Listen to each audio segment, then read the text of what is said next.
The Council's delegation arrived at Earth 3 weeks after the vote. 5 ships carrying diplomats from 20 different species. They were led by Counselor Velshara, a young reformer who had argued against humanity's treatment.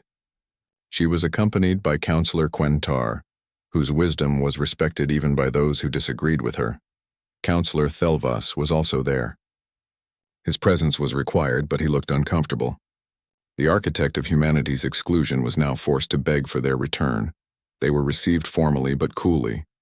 Earth's orbital stations were massive and modern. Clearly, humanity had not suffered during their time in Council space. If anything, they looked stronger, more advanced. Their ships were sleek and powerful. Their stations gleamed with new technology.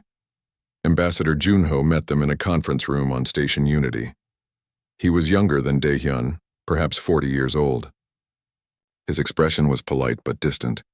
With him was President Yoonji, leader of the Human Federation. She was a small woman with steel in her eyes. "Welcome to human space," Junho said formally. "We understand you have matters to discuss." Velshara spoke first. She was genuinely contrite. "Ambassador President, we come to apologize. The Council treated humanity shamefully. We took your service for granted. We refused you the recognition you earned. Many of us, myself included, stood by and allowed this injustice. We are sorry." "Your apology is noted," Yoonji replied. Her tone gave nothing away. Quentar leaned forward. "We are also here to ask for help. Our civilization is collapsing. The Stargate network is failing. The swarm is advancing. Plague spreads unchecked. Billions of lives are at risk. We need human expertise. We need your engineers, your doctors, your military knowledge." "Why?" Yunyo asked simply. The question hung in the air. Thelvas looked confused. "Why?" "Because people are dying. Because civilizations are falling apart." "Yes," Junho agreed. "People are dying. They're dying because the Council chose not to value the people who kept them safe. They're dying because arrogance and bigotry were more important than competence and expertise. They're dying because you made very bad decisions. Why is that humanity's problem?" Thelvas's skin flushed darker blue with anger. "You have a moral obligation to help. You can't just stand by and watch billions die." President Yoonji's voice was cold. "We had an obligation. We fulfilled it for 200 years. We maintained your gates. We cured your plagues. We defended your borders. We died for you. 6,000 ships, 184,000 people. Dead. Defending worlds that weren't ours. Protecting people who couldn't even be bothered to learn our names. We appreciate those sacrifices now." "Now?" Yoonji's voice cracked like a whip. "You appreciate them now? When you need us? Where was that appreciation when Ambassador Daehyun showed you the names of our dead? When he asked for simple equality? You gave him 8%. 8%. We made mistakes," Velshara said quietly. "We know that. We're trying to make things right." "You're trying to use us again," Junho corrected. "You want our people to go back to maintaining your civilization, to dying for your protection. And what do we get in return? More promises?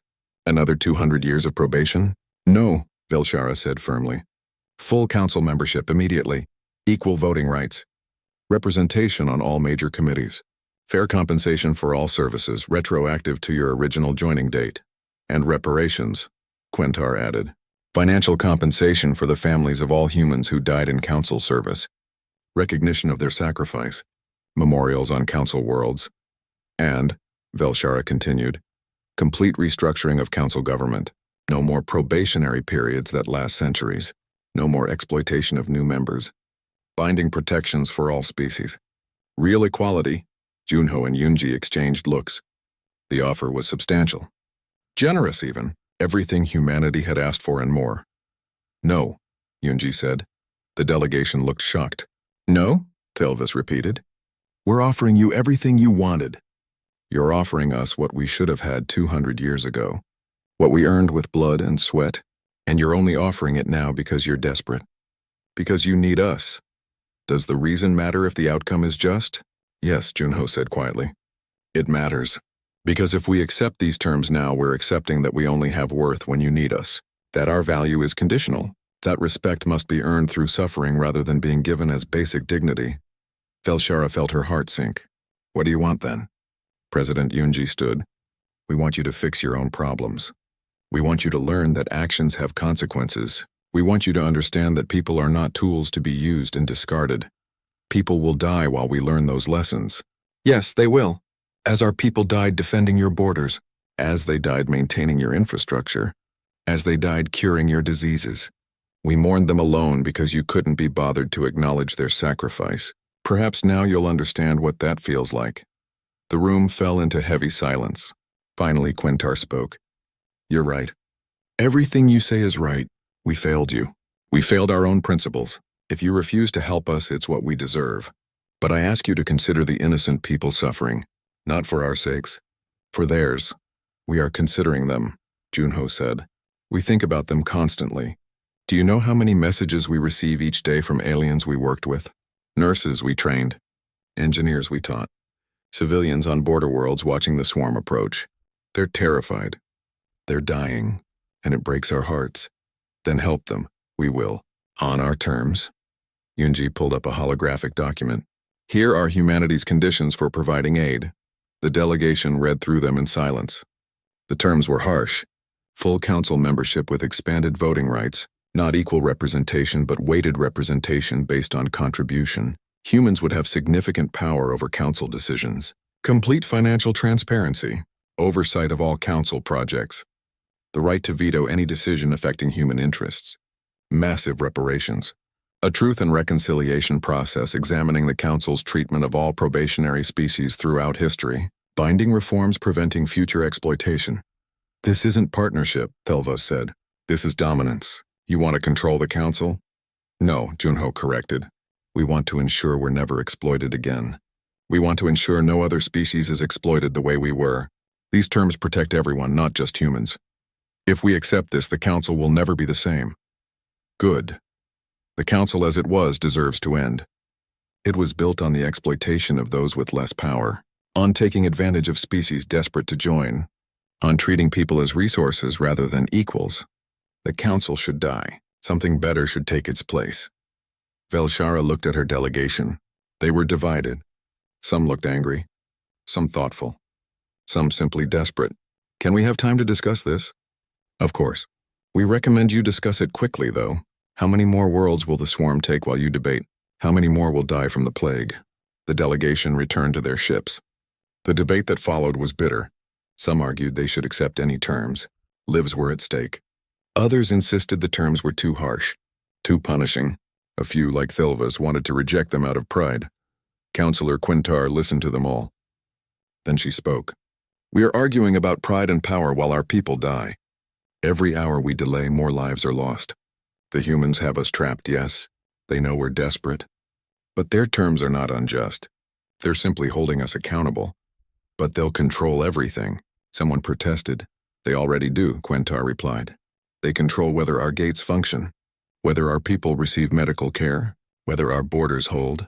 We just didn't realize it until they left. This isn't them seizing power. This is us acknowledging the power they always had but never abused. The vote was called. It took 3 days. In those 3 days, 2 more worlds fell to the swarm. The plague spread to 4 additional systems. Another Stargate junction failed catastrophically. 3 billion beings died.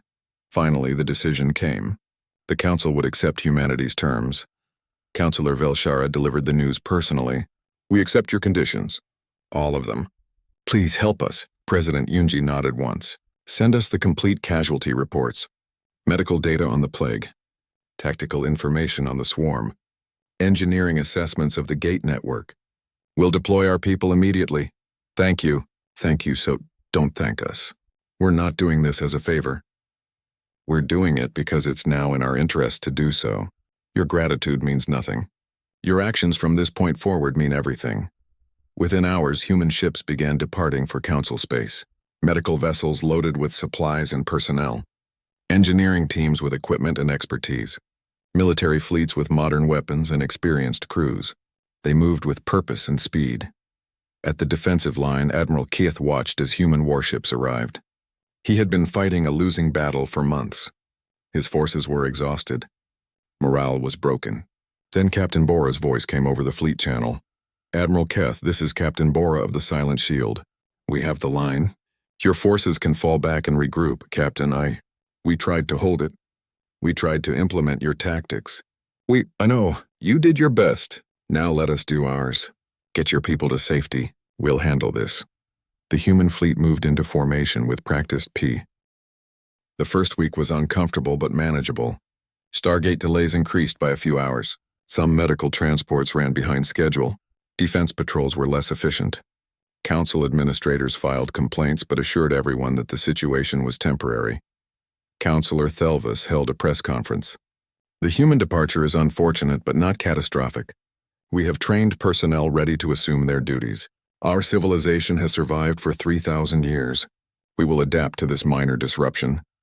Behind closed doors, he was less confident. Reports piled up on his desk showing systems running at reduced capacity. But the council was functioning. Things were working. Perhaps the humans hadn't been as essential as they thought. Week 4 changed everything. Stargate Junction 7 had been operating normally since the humans left. The alien engineers followed most of the procedures correctly, but they skipped some of the tedious inspections. 48-hour checks became 60-hour checks. Minor fluctuations that should have been addressed immediately were noted and ignored. Small problems accumulated. Then the primary power coupling failed. It happened suddenly without warning. Except there had been warnings. The monitoring systems had flagged anomalies for 3 weeks. The alien engineers hadn't recognized the pattern. The failure cascaded. Power surges overloaded secondary systems. Safety protocols engaged too late. The Stargate's exotic matter containment collapsed. The resulting explosion was visible for 20 light years. Councillor Nephrin was the administrator responsible for infrastructure. She received the report with growing horror. Junction 7 was destroyed, gone completely, and it was a major hub. 17 systems depended on it for trade and communication. The economic impact would be catastrophic. Can we repair it? She asked her engineering staff. Not quickly. Building a new Stargate junction takes 5 to 7 years. The humans did repair work, but new construction requires specialized knowledge we don't have. What about the other junctions? Are they stable? The chief engineer hesitated. We're reviewing them now. But frankly, Administrator, we don't know. The humans maintained these systems for 2 centuries. They understood them better than we do. We're finding problems we didn't know existed. Systems held together with repairs so complex we can barely understand the documentation. How many junctions are at risk? We're not sure. Perhaps 20%, perhaps more. Nephrin felt sick. 20% of the Stargate network. Billions of lives depended on those gates. Trillions in economic activity. Get me every engineer we have. I don't care what species. I want every junction inspected immediately. That will take months, Administrator. We don't have enough trained personnel, then train more. Do whatever it takes. But training took time. And time was something they didn't have. At the defensive line, the situation deteriorated rapidly. Admiral Keth's forces tried to implement the tactical plans the humans had left behind. But reading about defensive patterns was different from executing them under combat pressure. The swarm attacked constantly, probing for weaknesses. On day 35, they found one. A gap in the patrol rotation. A 3-minute window where sensors were realigning. The swarm poured through in overwhelming numbers. The Velcrin fleet fought desperately. They destroyed thousands of swarm ships, but thousands more kept coming. They were forced to retreat, abandoning defensive position Delta 7. The swarm immediately moved toward the nearest colony world. Keth requested reinforcements. He received half of what he asked for. The Council was spreading resources thin across too many crises. How did the humans hold this line for 8 years? His tactical officer asked in despair. By being better than us, Keth admitted quietly. By knowing these patterns perfectly. By never making the mistakes we're making. Position Delta 7 fell on day 42. 3 days later, the swarm reached the colony world of Tesh Minor. Evacuation was chaotic. Millions made it off-world. Millions more didn't. The planet fell to the swarm within a week. It was the first Council world lost to an external enemy in 800 years. Week 8 brought the plague. It started on a Morphidian mining colony, a standard viral infection, the kind that appeared every few years. Normally, the pandemic response fleet would contain it within days. Dr. Minho's protocols were efficient and proven, but Minho was gone. His replacement staff tried to follow the procedures. They arrived at the colony. They set up quarantine zones. They began treatment. But they were slower, less coordinated. They missed containment opportunities that experienced human doctors would have caught. The virus spread to a second colony, then a third. The alien medical teams worked desperately, but they were always one step behind. By week 12, the plague had reached the Morphidian core worlds. Irila was a mother of 2 on Morphidia Prime. She worked as a teacher in a small city. When her daughter Sela developed symptoms, she rushed her to the medical facility. The waiting room was packed. Hundreds of people seeking treatment. Not enough doctors. Not enough beds, please, Irila begged the nurse. She's only 6 years old. She's having trouble breathing. We're doing everything we can. The pandemic response fleet is overwhelmed. We're waiting for additional medical supplies. When will they arrive? We don't know. The Stargate network has delays. Some routes are completely shut down. Irila waited for 18 hours. Her daughter's condition worsened. The medical staff did their best, but they were exhausted, understaffed, running low on critical supplies. Sela died 3 days later. So did 2 million other Morphidians during the outbreak. It could have been contained. The human doctors would have contained it. Everyone knew that. But the humans were gone. Month 6 arrived with the Council in crisis. 30% of the Stargate network was offline or operating at reduced capacity. The swarm had taken 4 colony worlds and was advancing toward more heavily populated systems. The plague had spread to 6 different species across 23 worlds. Millions were dead. Billions were at risk. Counselor Nephrin presented her report to the full council. Her voice was steady, but her fear was obvious. We are losing control. Our infrastructure is collapsing faster than we can repair it. We don't have the expertise. We don't have the personnel. At current rates, we will lose another 15% of the Stargate network within 3 months. What about the military situation? Telvis asked. Counselor Ralmoth stood. He looked older now, tired. We've lost 6 colony worlds to the swarm. Our forces are in full retreat on multiple fronts. Casualties are significant. We need to relocate populations from border systems before they're overrun. And the plague? 23 worlds infected. Death toll approaching 8 million. The pandemic response fleet is doing everything possible. But they're not trained well enough. They don't have the experience. They're failing. The chamber fell silent. The truth was obvious to everyone now. The humans hadn't been merely useful. They had been essential. They had been the skilled specialists who held the entire civilization together, and the council had taken them for granted. We need to bring them back, someone said. They won't come. Quentar replied quietly. Why would they? We treated them as servants, as tools. We refused them the respect they earned. They asked for equality and we laughed at them. Telvis stood, his massive form somehow seeming smaller now. We didn't know. How could we have known they were so vital? Because they told us, Quentar said. Ambassador Dehyun showed us exactly what they did. He gave us numbers, evidence, the names of their dead. We chose not to listen. We chose not to value them. This catastrophe is our doing. So what do? We ask for their help. We apologize. We offer them what we should have offered 200 years ago. True partnership. True equality. And if they refuse? Quentar looked around the chamber at the representatives of 74 species. Then we face the consequences of our arrogance. And we pray we survive them. The vote was called. It was unanimous. Send a delegation to human space. Negotiate for their return. Offer whatever terms necessary. It was the first thing the council had agreed on unanimously in 300 years. It had taken a civilizational crisis to achieve it. Outside the council chamber, the galaxy continued its collapse. Stargates failed. Worlds fell to the swarm. Plague spread unchecked. And in human space, millions of returned humans watched the news with mixed feelings. Sadness for the suffering. They had friends among the aliens. People they had worked with. People they had saved, but also a grim satisfaction. The council had made its choice. Now it was living with that choice. The humans had tried to help. They had begged to be allowed to help as equals. They had been refused. They would not make that mistake again. The celebration filled the council chamber with light and music. 74 different species had gathered to mark 3,000 years of peace. The massive station orbited a neutron star, its walls made of crystal that caught and reflected the star's strange glow. Everywhere you looked, aliens celebrated in their own ways. Some danced, some sang, some simply stood in meditation. Ambassador Daehyun watched from the human section. He was 50 years old with gray hair at his temples. His formal uniform was simple compared to the elaborate robes and armor worn by other species.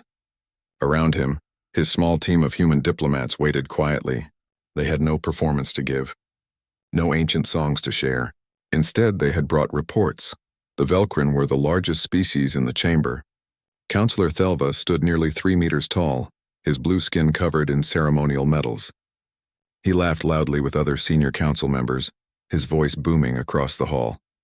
The Morphidians clustered together, their crystalline bodies refracting light into rainbow patterns. The ancient counselor Ixthral sat among them, his form dimmer than the others, aged by 6 centuries of service. When it came time for humanity's presentation, Daehyun walked to the center platform. The chamber grew quiet. Everyone expected something impressive. Humans had been part of the council for 200 years now. Surely they had prepared something special. Daehyun activated a hologram. It showed the Stargate network that connected all council worlds. Lines of light linked hundreds of systems.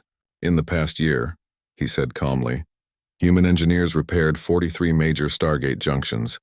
We restored functionality to systems that had been degraded for decades. The network now operates at 97% efficiency, the highest in recorded history. He changed the image. Now it showed medical stations scattered throughout space. Human doctors and nurses staff 62 pandemic response vessels. Last year, we responded to 18 disease outbreaks across council space. Estimated lives saved, 400 million. Another image. Defense positions along the outer rim. Human military vessels have maintained the defensive line against external threats. In the past year, we lost 37 ships defending council borders. Each crew fought with honor. Each crew died protecting worlds that were not their own. The chamber was silent. This was not entertaining. This was work, labor, maintenance. Things that happened in the background while others celebrated. Daehyun deactivated the hologram. Humanity requests fair compensation for services rendered. We also request consideration for advancement from probationary membership to full council status. Thank you for your time. He bowed, the human gesture of respect, and returned to his section. The silence lasted another moment. Then Counselor Thelva stood. Yes, well, thank you, Ambassador, for that very thorough report. Your request is noted. However, probationary periods exist for a reason. 200 years is not long in council terms. Perhaps in another century we can revisit this discussion. Other counselors nodded. Some made sounds of agreement in their various languages. The matter was dismissed. The celebration continued. Later that night, in a private chamber, Thelva shared drinks with other senior counselors. Can you believe the audacity? He said, his tone amused rather than angry. They actually think 2 centuries of maintenance work entitles them to equality. Ixthral's crystalline form pulsed with soft light. They are useful, though. Very useful. The Stargate network has never functioned better, and having them handle the dangerous work on the rim saves our own people. Exactly, Thelvis agreed, which is why we keep them probationary. They work hard because they want to prove themselves. Give them full membership, and they might start making demands. Wanting seats on important committees, voting rights on major decisions. No, it's better this way. A Velkrin military commander joined the conversation. They lost 37 ships last year defending our borders.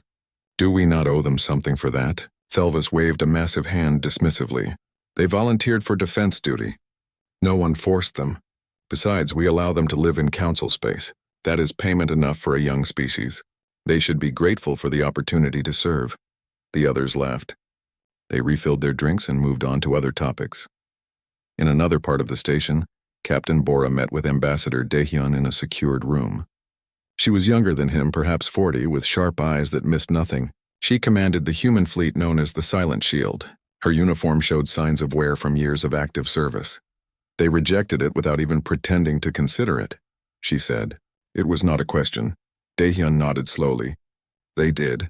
Thelvis barely hid his contempt, called us useful, said we need more time to prove ourselves.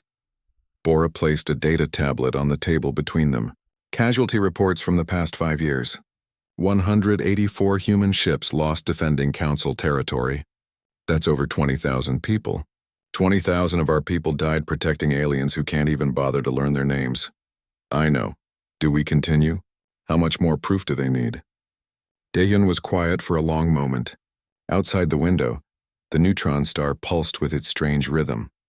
We continue, for now.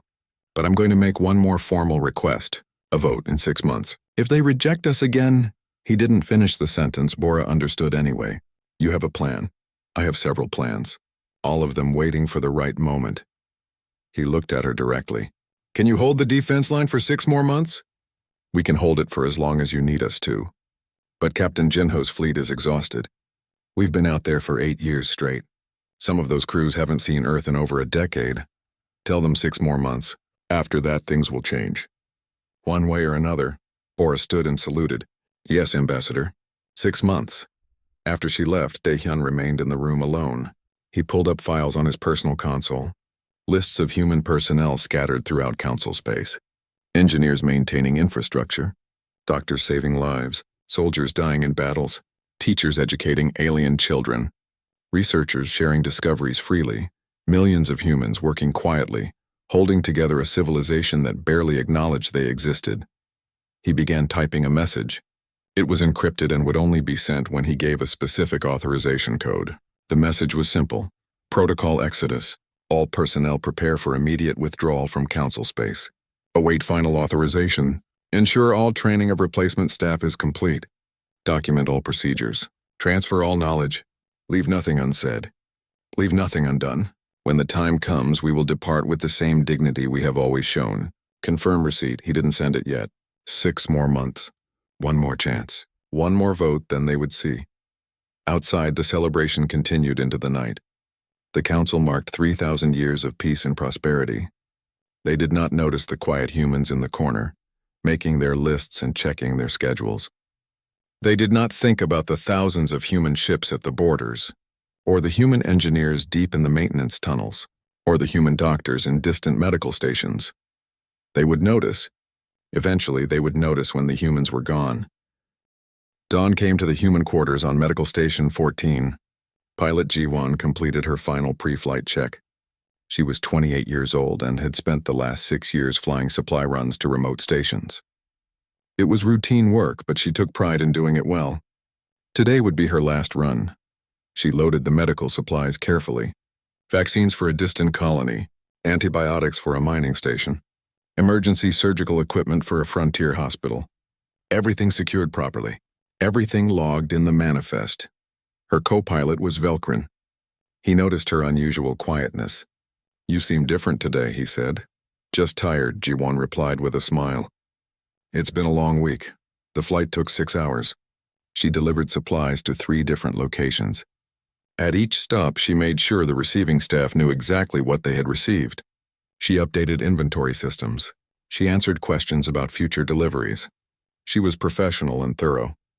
At the last station, an elderly Morphidian doctor thanked her. "You humans are always so reliable. We depend on these supply runs." "I'm glad we could help," Ji-won said. "Take care of yourselves." She flew back to Medical Station 14. She landed the shuttle in its designated bay. She secured all systems. She transferred her logs to the main computer. She walked off the shuttle and went to her quarters. 1 hour later, she boarded a human transport vessel heading for Earth. She would never fly that shuttle again. Across council space, the same pattern repeated. Humans finished their shifts. They completed their tasks. They documented everything carefully. Then they quietly left. Engineer Hee-jin stood in the control room of Stargate Junction 7.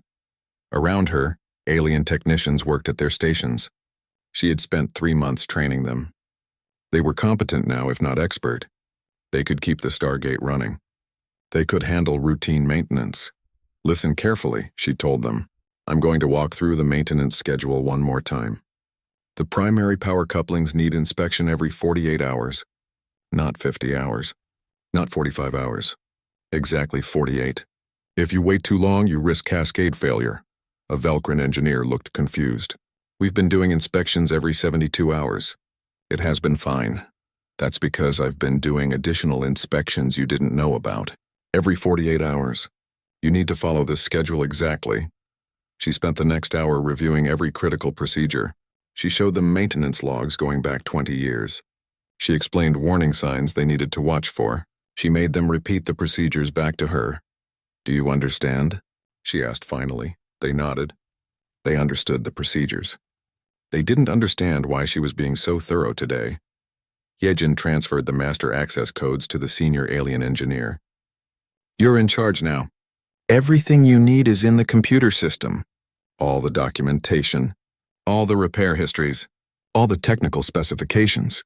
Good luck. She walked to the transport bay. Technician Seojin was waiting there. He was the last human on Junction 7 besides her. All systems transferred? She asked. Everything, he confirmed. I ran one final diagnostic. All green. The logs are updated. The manuals are loaded. They have everything we can give them. Then let's go home.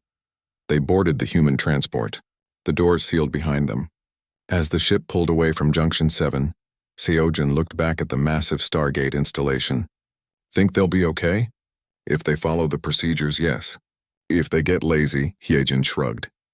We gave them the knowledge. What they do with it is their choice now. Captain Bora's fleet began its withdrawal from the defensive line at exactly 600 hours. They had spent the previous day transferring data to the Council military forces that would replace them. Tactical analysis, swarm movement patterns, weapon effectiveness reports, supply logistics. Everything accumulated over 8 years of constant combat. The Council military commander receiving the data was a Velcran admiral named Keth. He reviewed the information with growing unease. This is very detailed, very thorough. Why are you giving us all of this?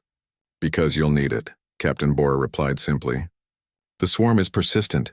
They probe for weaknesses constantly. They adapt to your tactics. You need to stay ahead of them. We appreciate this information. When will your fleet return from leave? We won't be returning. Our contract with the Council has concluded. These defensive positions are now your responsibility. Keth's skin shifted to a darker blue, his species' sign of alarm. Wait, you're leaving? All of you? When? Now. But we need time to prepare. We need training. You have everything we can give you, Bora said firmly. The data contains detailed tactical recommendations. Study it carefully. Follow the defensive patterns we established. You can hold this line if you're disciplined. And if we fail, then you fail. That's no longer humanity's concern. Her voice was not cruel, just factual. We held this line for 8 years. We lost 184 ships doing it. We asked for nothing but recognition. We received nothing but contempt. We're done. The channel closed. Bora turned to her crew. All ships initiate jump sequence.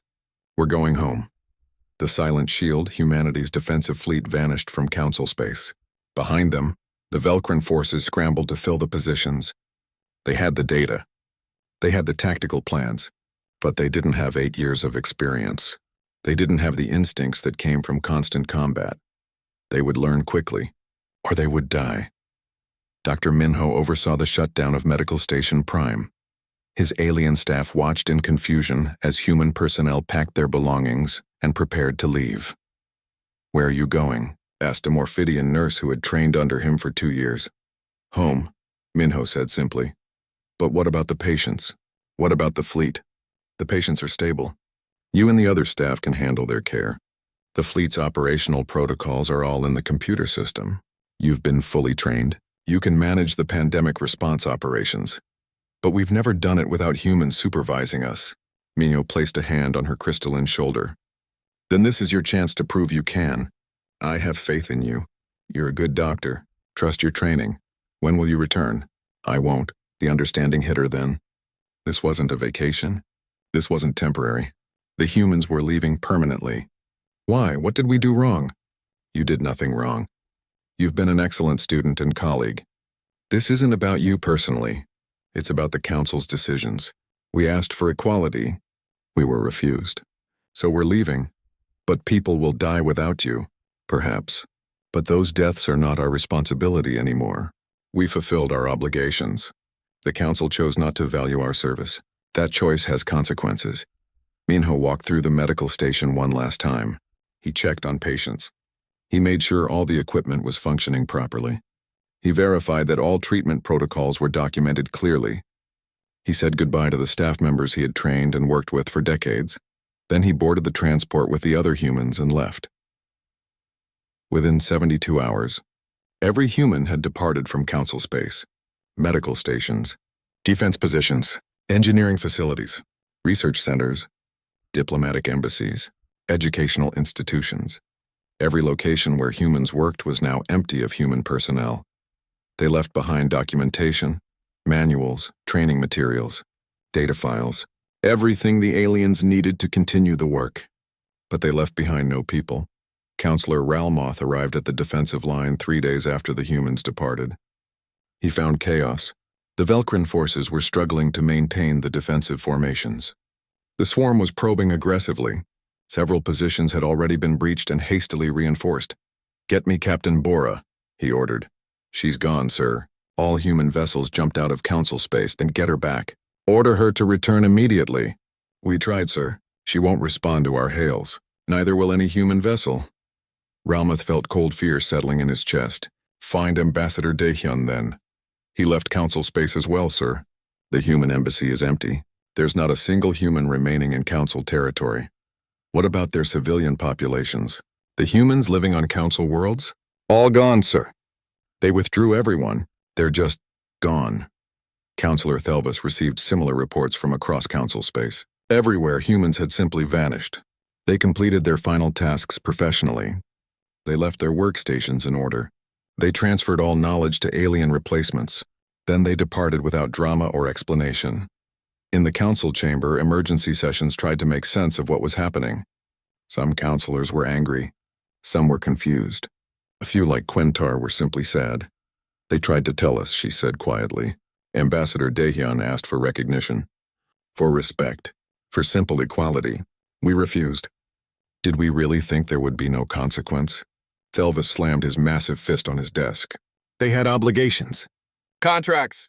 They can't just leave." "Their contracts specified probationary status," Quentar replied. "We rejected their request for full membership. By the terms of probationary membership, they can withdraw at any time." "Check the documents," he checked. She was right. Humanity had followed every rule, met every legal requirement. They had done nothing wrong. They had simply stopped doing things they were never obligated to do in the first place. They had stopped being useful, and now the council would learn what that really meant.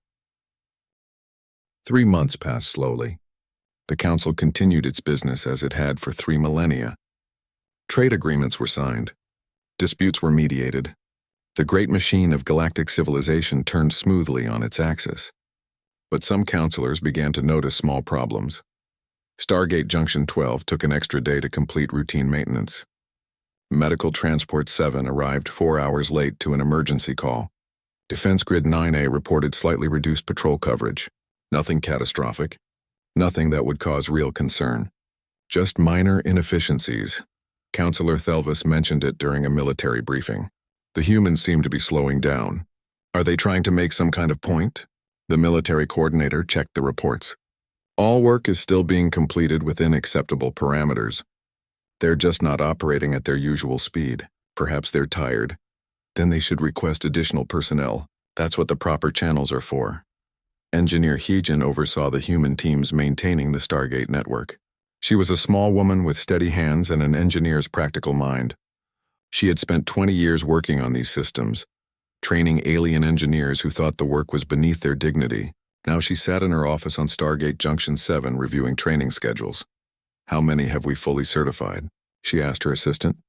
47 Velcrin engineers, 23 Morphidian technicians, 61 from smaller species. They can handle basic maintenance now. The advanced repairs are still beyond them, but they're learning. Heejin nodded. "Good. Increase the training hours. I want them ready to operate independently within 3 months. That's an aggressive timeline." "Yes, it is. Dr. Minho ran the pandemic response fleet from Medical Station Prime. He was in his 60s, a veteran of countless disease outbreaks. His face was lined with fatigue, but his mind remained sharp. When Counselor Quentar visited his station, he greeted her warmly. Quentar was one of the few counselors Minho respected. Her species valued wisdom and careful thought. She did not make assumptions. She asked questions and listened to answers. "Doctor," she said as they walked through the medical bay, "I notice you have many non-human staff now. This is new. We're expanding our training program. It's important that all council species understand pandemic response procedures." "Why now?" "Your fleet has operated for nearly 2 centuries with primarily human staff." Minho smiled gently. Redundancy is good practice. If something were to happen to our human personnel, the Council should have trained replacements ready. Don't you agree? Quentar's species did not have facial expressions as humans understood them, but her body language shifted. That is logical, but it assumes you expect something to happen to your human personnel. One should always plan for contingencies, Counselor. She left the station troubled. Something was happening beneath the surface. She could feel it in the way the humans moved, the way they spoke. They were preparing for something. The date for the vote approached. Ambassador Daehyun prepared his presentation carefully. He would speak for exactly 15 minutes. No more, no less. He would present facts, numbers, evidence. He would make the case that could not be denied by any reasonable being. The day arrived. The council chamber filled with representatives from 74 species.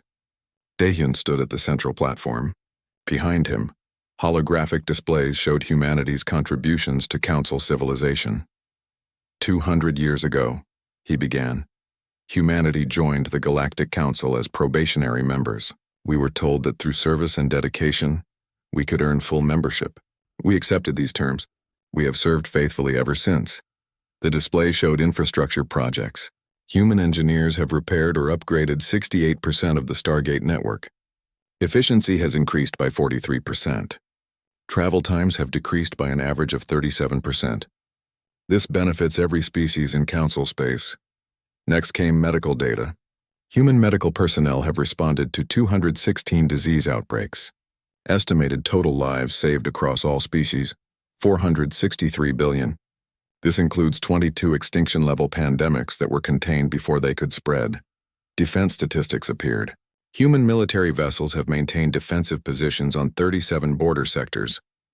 In 200 years of service, we have lost 6,000 ships defending council space. Each ship carried a crew of 5 to 50 people. That is approximately 184,000 human lives given in defense of civilizations not our own. He paused. The chamber was silent. We have compiled the names of every human who died in council service. There are 6,217 names. Each one represents a person who believed in the council's ideals, who believed that service would be recognized, that dedication would be rewarded, that equality was possible. The hologram changed to show row after row of names scrolling slowly upward. We ask again for what was promised 200 years ago. Full council membership, equal voting rights, fair compensation for services rendered, not as a gift, not as charity, as what we have earned through 2 centuries of faithful service. He bowed deeply. Thank you for your consideration. The chamber remained quiet as he returned to his seat. Then the vote was called. Each species indicated their position through the electronic system. The results appeared on the main display. 8% in favor, 92% against or abstaining. Thelva stood. His voice carried across the chamber with confident authority. The Council appreciates humanity's contributions. However, 200 years remains a short time in galactic terms. Many species served for 500 years or more before achieving full membership. We encourage humanity to continue their excellent work. Perhaps in another century, circumstances will be different. This matter is concluded. Ambassador Daehyun stood slowly. His team around him remained perfectly still. Every human in the chamber watched him, waiting. He said 3 words. I see. Understood. Then he bowed once more very deeply in the traditional human gesture of respect and finality. He turned and walked toward the exit. His entire team followed. Not one of them looked back. The council moved on to the next item on the agenda. A trade dispute between 2 minor species. The humans were already forgotten. That evening, every human throughout council space received a message on their personal devices. The encryption was unbreakable by council technology. The message contained only 2 words: Protocol Exodus. Within minutes, confirmations began arriving back to Ambassador Daehyun's encrypted server. From medical stations and military vessels, from maintenance facilities and research centers, from every corner of council space where humans lived and worked. Confirmed. Confirmed. Confirmed. Millions of acknowledgments, all saying the same thing. We understand. We are ready. We will do what must be done. Captain Bora stood on the bridge of her flagship at the defensive line. The insectoid swarm pressed against their positions constantly. Her crew was exhausted. They had been fighting here for 8 years. Some had never seen Earth except in pictures. She looked at the message on her screen. Protocol Exodus. She had known this was coming. Had helped plan it, but seeing the actual order still made her heart beat faster. Navigation, she said calmly. Plot jump coordinates for Earth. All vessels in the fleet. Engineering. Begin preparing the data transfer. Everything we know about the swarm. Every tactical analysis. Every weakness we've discovered. We're giving it all to the Council forces. Her first officer looked at her. When do we leave? 36 hours. First, we make sure our replacements have every possible advantage. We will not leave them to die. We will simply leave. Across Council space, the same scene played out millions of times. Humans reading the message, understanding immediately what it meant. Beginning preparations to depart, they did not panic. They did not rage. They simply started getting ready to go home. The Council had made its decision. Now humanity would make theirs.